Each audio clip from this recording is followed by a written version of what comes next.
আল্লাহ পাক রব্বুল আলামিন পবিত্র কোরআনুল কারীমের ভিতরে বর্ণনা করেছেন, ইন্নাল্লাহা আশতারা মিনাল মুমিনিনা আনফুসাহুম ওয়া আমওয়ালাহুম বিআন্না লাহুমুল জান্নাহ। ইন্নাল্লাহা আশতারা, আল্লাহ পাক রব্বুল আলামিন মুমিনের জান মাল ক্রয় করে নিয়েছেন। কি করে নিয়েছেন? মুমিনের জান মাল ক্রয় করে নিয়েছেন। এখন যদি আমরা বলতে যাই মুমিন কারা হবে? যারা একমাত্র আল্লাহ তাআলাকে বিশ্বাস করে তারা নয়।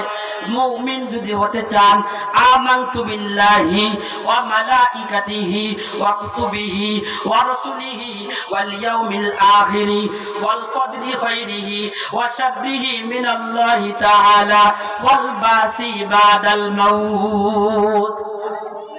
সাতটা জিনিস বিশ্বাস করতে হইব, আরো পাঁচটা যোগ করতে হবে। কয়টা? উদখুলু ফিস-সিলমি কাফা।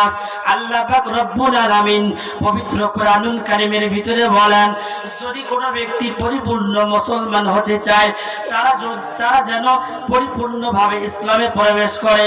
আর এই পরিপূর্ণ ইসলামে প্রবেশ করতে গেলে পাঁচটা জিনিসকে আঁকড়ে ধরতে হবে, আর এই সাতটাকে আঁকড়ে ধরতে হবে। পাঁচটার নাম কি জানার দরকার আছে না নাই? জোরে ঘর যদি আওয়াজ না দেই তাহলে বোঝা গেল ওই যে সাম্মা খারা শয়তানের একটা গ্রুপ আছে, ওই গ্রুপের ভিতরে আমি আপনি পড়েও যেতে পারি। ঠিক না বেঠে?